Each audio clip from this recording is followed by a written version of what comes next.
G'day everyone, Jason Foss here from the Capricornia Chamber of Commerce with President Phil Henry as usual. Afternoon. And today joined by special guest star Carl Stefanovic. Peter Shonhan from Kennas. Definitely not. We had a bit of trouble miking Peter up before. It was a bit of behind the scenes mayhem, but we got it sorted. It was a bit Yeah, you didn't need to know that, but we told you anyway. There was no way I was going to let that slide. Very true, very true. Didn't know how to undo a clip. So we've just had a federal budget, in case anybody was unaware of that.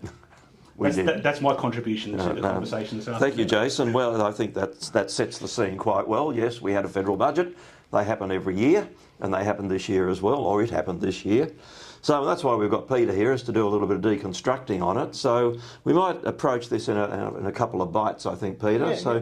First of all, what's the good news for small and medium enterprises, Peter, in the budget? Yeah, it was a couple of interesting ones that came out of it, which I think were quite good news for small businesses in particular, and one which wasn't really from a tax point of view, which is what we deal with, but more the energy bill relief. That was also applying to households as well. There was a fair bit of media around the household energy relief with their power bills and everything like that.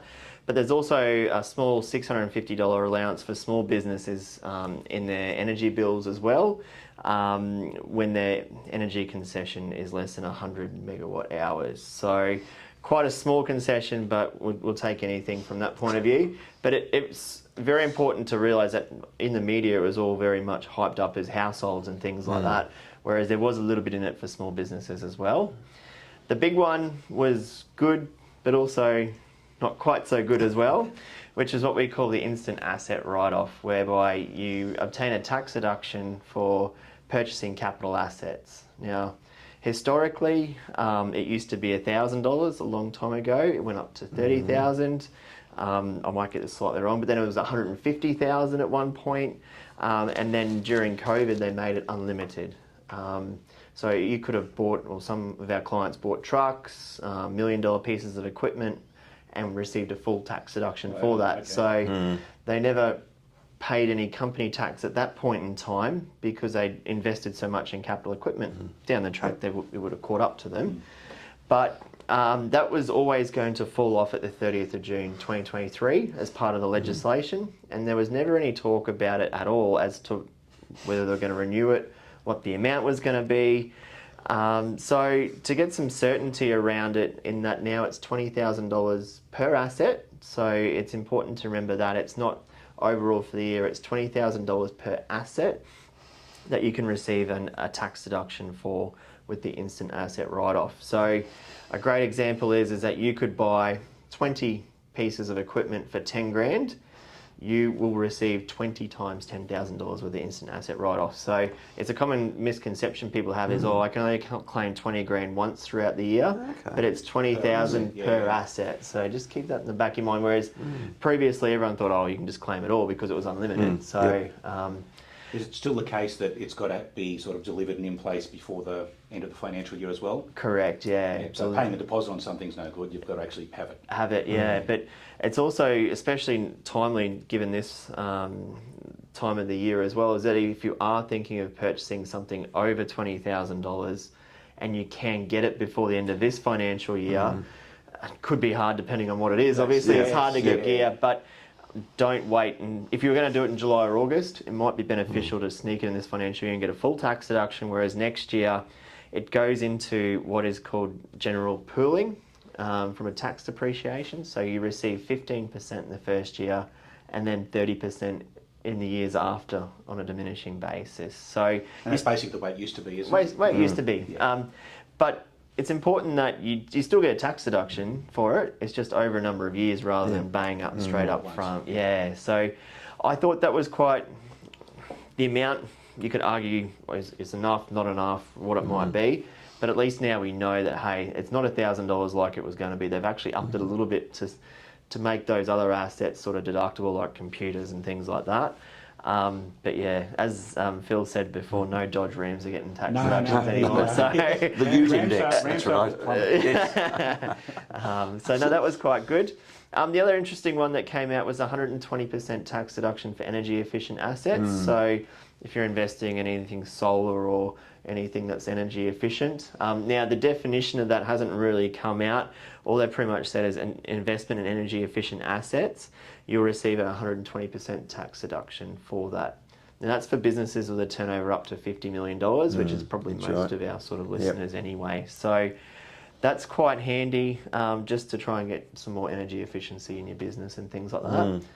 Now, last year there was a technology boost. I think you might remember that was something very similar for 120%. So the mechanics of it we anticipate to work the same. It's just the definition of what an energy efficient asset is still to be. I'm sure that'll come out.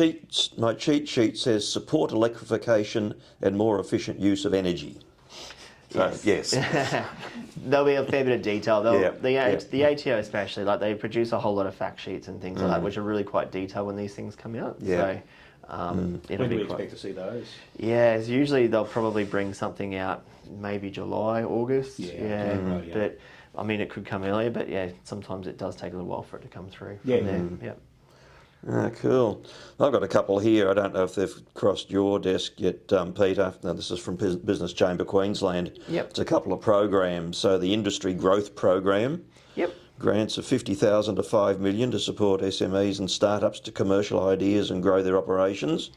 Haven't seen any detail about that yet. No. Some of these things take a while to come through. No, exactly. And the Regional Small Business Support Program pilot.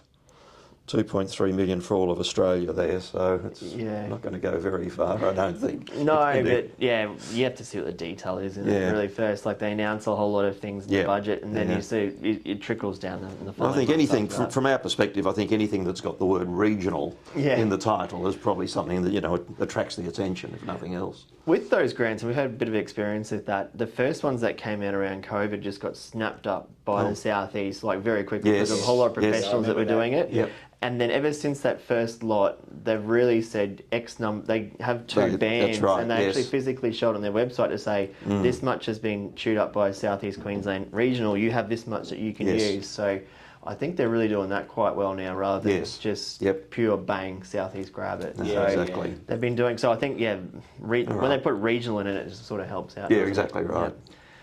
But overall, I think, like, it was very much this is what we have sort of budget. We're just going to tinker a few things that we know we need to tinker from a like a tax side and our sort of accounting side of things. But overall, there's a little bit in it there for lower income individuals, so not small businesses, but the instant asset write-off did give us some certainty. Yeah, that's cool. I mean, I think what you're saying there, Peter, for the effect on small and medium enterprises is that it reflects the mood of the whole budget. There was no startling big announcements either way. So it was a kind of a steady as you goes first year government budget in many ways. Yeah, no, definitely. Right, so I've got a wrap up of the good news. Peter, what was evil? Is there anything really bad, or are we kind of just steady as she goes? Budgets are a bit of a publicity sort of environment these days, aren't they? Really? Thing to say. Well, they are, like, nobody likes to hear higher taxes or anything like that. So it was all very positive budget as far as that was concerned. There was no increases in any sort of levies or taxes. There's more a talk about the stage 3 tax cuts, which are going to happen. They still said that they are going to happen when they come through, but that was legislated by the previous government. I guess it was more that there wasn't, from my point of view, there's really only 2 or 3 major changes to what was going to happen, which was obviously the big one being the instant asset write-off coming all the way down to 20 grand. It's like, well, it would have been nice to have that up a bit higher just to make it a bit more of an incentive. But then on the flip side of that, we're facing with high inflation. So it's a good way to knock that in the head by trying to discourage a bit more capital investment. And overall, there wasn't really any sort of technical changes to the tax law to try and simplify it or anything like that, which you always like to see in budgets. They try and make things a lot easier on business, especially with red tape and things like that. And sometimes in some years you do see that where there wasn't any real talk about that in this budget at all as far as that's concerned. So I guess it was a budget more aimed at individuals and Yeah, maybe spending yeah, a bit of money yeah, to make people yeah, happy. yeah. That's probably the only downside I could see on it. Yeah. Right, so when we start to look at compliance costs and everything, we probably need to hold our horses for the state budget. Yes, yeah. Okay. And see how that comes. Yes. All right. All right, that basically is our federal budget wrap for 2023. Thanks again, Peter, for joining us No and sharing worries. your expertise. Thank you for the invite. Peter. Really appreciate it. Hostings. Yeah, no, it's been great. We should do this regularly. Yeah, definitely. How about once How about every year? Yeah, once a year's fine. No, it's good fun. All right. No, thanks very much, Peter. No, Much no worries. appreciated. Yeah, it's All good. right, thanks everyone for watching. Yeah. Keep an eye on this space. After Phil's attended that committee next month, we'll be able to Yep, give a bit more of an have some more update stuff. about what's happening with the ring road there. But until then, it's goodbye from me. It's goodbye from him. And thank you. We really should have figured out a No, sweet that's person. all good. Goodbye from other him. Cool.